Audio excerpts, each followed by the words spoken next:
I am Ferdinand Marcos, and I am the President of the Republic of the Philippines. I stand today on behalf of 110 million Filipinos. Senator Tulfo, you have the floor. Anyway. I think you have a presentation to make. Yes, sir. Mr. Chair, una sa lahat, maraming salamat at pinaulakan niyo po yung aking privilege speech para maimbestigahan itong malaking anomalya na nangyayari ngayon sa National Irrigation Authority na kung saan nasa-short change po yung taong bayan, especially yung ating mga magsasaka. Sila po ang naging kawawa rito. Na umaasa yung ating mga magsasaka sa irigasyon para makapagtrabaho sila, makapag-produce ng bigas. Hindi lamang para sa kanila at kanilang pamilya, kundi para sa ating bayan. Ang nangyari, kinukurakot yung pera na para sa ng panggawa ng mga irigasyon, binubulsa. At ngayon, dito tayo para imbestigahan itong malaking katiwalian. Ano yung mga issues at hand? Ito po, 10. Una, numerous irrigation projects have been pending for completion for more than 5 years and up. Number 2, irrigation projects are not functioning or operating despite being issued a notice to proceed. Number 3, failed, uncompleted, and substandard projects of the NIA. Number 4, rigged public bidding for contractors. Number 5, contractors allegedly submitted fake accomplishment reports to the NIA, which is evident due to the large disparity between reported and actual percentage of project completion. Number 6, contractors were already paid even if the projects were not yet completed. Number 7, according to the NIA inspection and assistant team, there are 28 anomalous irrigation projects. Number 8, 890 million was allocated for projects, but the project's construction was never started. Isang example lamang po yan. Number 9, most of the anomalous projects were allegedly approved. And number 10, as of June 2022, only 65.28% of the 3 billion, 128 million hectares, or maybe 3,128 hectares, 128,000 hectares. I'm sorry, 3,128,000 hectares of total irrigational areas in the Philippines are irrigated, and only 38 of the 80 target provinces and chartered cities have received agricultural machineries, equipment, facilities, and small-scale irrigation projects. Now, Mr. Chair, during the last hearing, we presented pictures and videos of irrigation projects that were not completed despite the fact na bayad na po yung proyektong yon, yung contractor, at pinasinungalingan po nila rito na luma na raw po yung picture at kompleto na raw po yung proyekto na mga prinsipta ko rito. I will show you again, Mr. Chair, those videos and pictures of those projects in question. And I would like to remind everybody here, nagpadala po ako ng tao. Kahit na malayo, all the way to Ilocos, nagpadala po ako ng tao ko para mag-inspeksyon at para i-video, i-record yung kanyang nakita doon at para mag-interview ng mga taong naroroon. So this time, hindi nyo na po pwedeng pasinungalingan. Dahil kapag magsinungaling kayo rito, you will be cited in contempt at kayo po ay makukulong doon sa baba. Okay, Mr. Chair, pwede natin pakita yung video? Technical.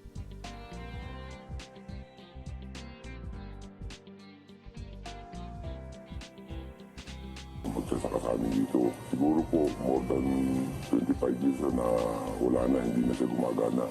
Kaya po napakalaking kawalan sa mga farmers namin dito. Kaya po sa ngayon, lahat ng mga magsasaka dito, may kanya-kanyang water pump na mismo. Doon lang po kami umahasa lahat ng magsasaka dito. Kaya nga po sa ngayon, yung mga dating bilang ng inaani ng mga magsasaka sa amin dito, talagang nabawasan. Siguro mga 3 times ko palang nakita yung niya nung nagpunta rito sa amin. Last year po, bumisita dito, pero alala, ikot lang sila diyan. Pagbuhat nga po nung nawala ang irrigation, hindi na po napapakinabangan yung lugar na yan. Dati po siyang palayan talaga. Okay, so bali ginawa na lang po siyang ano? Dispan. Dati, hindi naman kami bibili ng bigas. Pero ngayon, bibili kami ng bigas. Dahil wala na kami nakasaka.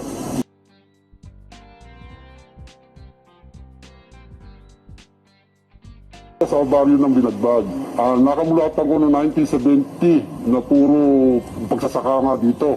Pero wala pong irrigation. Ang aking naman kailangan sa NIA po, magkaroon po ng irrigation dito sa baryo namin. Para naman maraming matulungan na mga maliliit na tao na makapagsaka po. Kahit po hindi makabili sila ng motor, merong inasang patubig ng NIA. So, sa irrigation po ang pag-usapan talagang wala po kami ng yung mga magsaka po dito, umaasala po sa sapa, mga tubig ulan. Pero nung mga first or second quarter po ng 2023, meron po nagpunta dito ang tiga-NIA. So, nagpasama po siya sa akin sa isang tao, may halang lupa, para lagyan o tayo po ng communal irrigation. So, until now, hindi na po nagbalik. Mga engineer, kompleto lang ng equipment at saka hindi yung pagkapalit-palit. Kung papalit-palit, hindi mo alam kung yung papalit mas malaking kurakot yan. Yan ang mahirap. Hindi ko na matandaan kung anong banong na hinto. Walang pundo, walang pundo. Supply ng tubig dito ayos naman pag yung tag-ulan, nakakasupply naman lahat dito. Tapos pagdating ng yung summer na, yung mga pagpasok, medyo humihina na siya kasi bumababa na rin yung level ng tubig dun sa taas. Ang ginagawa na lang nila yung magamit na lang ng kwan, yung bomba, tapos yun yung ginagamit. Irigasyon namin, kami lang po ang nagre-repair. Lahat kaming mga magsasaka dito sa amin, nagtutulungan po. Wala namang pumupuntang NIA dito sa amin. Nananawagan po ako sa NIA, Sir, Ma'am, sana matugunan nyo ang aming problema sa aming irigasyon. Kaya silang-sila na po. Ito lang po ang pinagkukunan namin ng tubig sa aming palayan. Kung wala po ito, hindi kami po nabubuhay, ma'am. Yung Baguyos communal namin, maganda yan, may wool yan. Pero bumagyo na, nawala na, nasira na. Pero ngayon, ginawa ng mga farmers, parang bayanihan po, nagawa na, kaya may tubig kami. Ayun, Mr. Chair, pumunta mismo yung staff ko para ikumpirma yung pong mga projects na hindi po na kompleto, na sinabi niyang NIA, kompleto na raw. Umpisahan po natin doon sa Balog-Balog. Sinabi po dito na yung phase 2 ng Balog-Balog na nakita naman natin, na-abandona na panahon pa nung administrasyon ni Cory Aquino, dating Presidente Cory Aquino, inumpisa niya, hanggang ngayon di pa natapos at abandonado na despite the fact na ang laking pera na naibuhos doon. Ang sabi nila, meron daw phase 1 ang Balog-Balog. Phase 1, natapos na. Pumunta po yung reporter ko, wala po siyang nakitang Balog-Balog phase 1. Yun po muna ang unang tanong ko. Can, is this part, Administrator Gillian, is this part of your affidavit o hindi? Yes, sir. Mr. Chair. Good Pwede morning po. pakisagot yung tanong ni Senator Tulfo? Balog-Balog. Wala na dito yung mga tribo Hindi na natin inimbitahan kasi medyo may kalayuan din para sa kanila. Mr. Chair, nandito naman po ang dating administrator kasi time po nila yon. And then, sa balog-balog hearing natin last time, we asked for a copy of the Memorandum of Agreement na di umano hindi nyo natupad. So, can you Lahat po yun, explain sir. that also? You have the floor, you can answer. Mr. Chair, good morning po. Since nandito naman po ang ating former administrator, General Bisaya, sir, pwede ko bang i-yield sa kanya yung microphone para ma-explain po niya yung kasi... Yes, General Bisaya, yung tanong ni Senator Tulfo, wala naman daw phase 1 yun eh. simulan mo, sir. Since ilang dekada na ata ito. Yes, sir. Thank you very limang much, sir. dekada na. May I request na paki-flash lang po yung tungkol sa balog-balog. Meron din kayong video? The same? Bago to kay Senator Tulfo kasi last week lang siguro to. Ito yung pa-flash. Ano po yung pa-flash? Pero sir, Can you answer the question? Sir? Can you answer the question of Senator Tulfo? Yes, sir. Actually, dalawa po talagang phases yan. The phase 1 that was implemented from 1999 to 2012 with a budget of 2.362 billion and servicing hanggang ngayon, di nyo pang nagawa. area of about Ay, kurap yun pa po, more. 12,475 hectares. So, Pag tapos hindi na kayo po. Nasa sinita, background, yun ang balog-balog. hindi nyo ginagawa yung Yun ba yun? trabaho nyo. Binubulsang Parang iba pera. Ganyan ang sakit ng mga Iba ibang na to. local government. Ito na ba Eh. yung balog-balog? Ito na nga po, Dapat sir. may minomonitor ng pamahalaan yung mga pundo Yun ng yung- local government. Ito, sir, yung Para nang sa ganon, phase one malaman yung mga na project nila sinasabi. Which one? Ano ay dito? napupunta Itong sa picture. Yes, sir. natatapos na. Hindi nasasayang ng pera ng So, gobyerno. ito po yung mga service taong bayan. area, yung kulay green. No? And then, yung phase 2 po,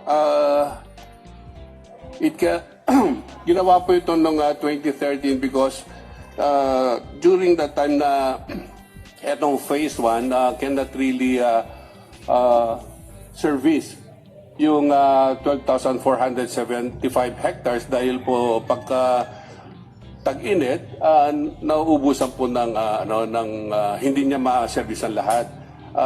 They came up with a study to come up with the high dam.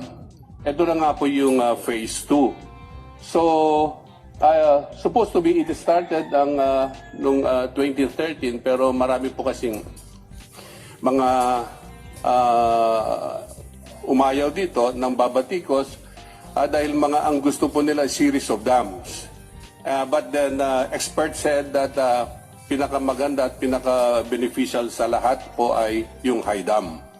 So itong phase 2 nai-award po sa ITB Guangxi before my time. Pero hindi nga po makapag-umpisa dahil po ang daming hinaharang. But when I took over as the administrator in 2017, I worked it out na magawa na ito kasi po matagal na. Okay, General Makasingit. Yes, sir. So sabi niyo maraming humaharang. So for so many years, maraming humaharang at hindi niyo po nagawa ng paraan o ng NIA na para kung sino man yung humaharang na yon ay makausap kung kinarang kausapin o mabigyan ng solusyon yung ginagawa nilang paghaharang. Yes, sir. Kasi panahon pa ni dating Presidente Cory Aquino yung present yung project and up to now, hindi pa matapos-tapos. Just imagine, so how many years na po yan? Yes, sir. And mind you, inabandonan po yan. Pumunta po yung staff ko doon, abandonado na po yan at marami pong nag-witness, mga pumunta rito na mga katutubo at sinabing abandonado na po. And yet, ito pong nakakahiya, sir, although this is no longer your time, Yes, sir. humingi pa po ng pang-maintenance. Inabandona na nga, bulok na nga, and yet, tumatanggap every year para sa maintenance ng isang bulok na proyekto. And we were informed nung last hearing by Engineer Gillen na bigyan ng isa pang pagkakataon for another billions and billions of pesos matatapos na by 2027. Yes, sir. Sir, actually po, sir, yung phase 2 ay marami na rin po na-accomplish doon. Ang hindi pa lang Sorry po, General, wala po na-accomplish doon. Inabandona na po. Abandonado na po talaga, sir. General. Yung ano po sir, yung high dam at saka yung diversion Sorry po, tunnel abandonado po talaga. We were there, Yes, sir. my people went there, and then nandito pa yung mga katutubo, at sabi nila, wala na po silang pakinabang doon, abandonado na, no, nothing.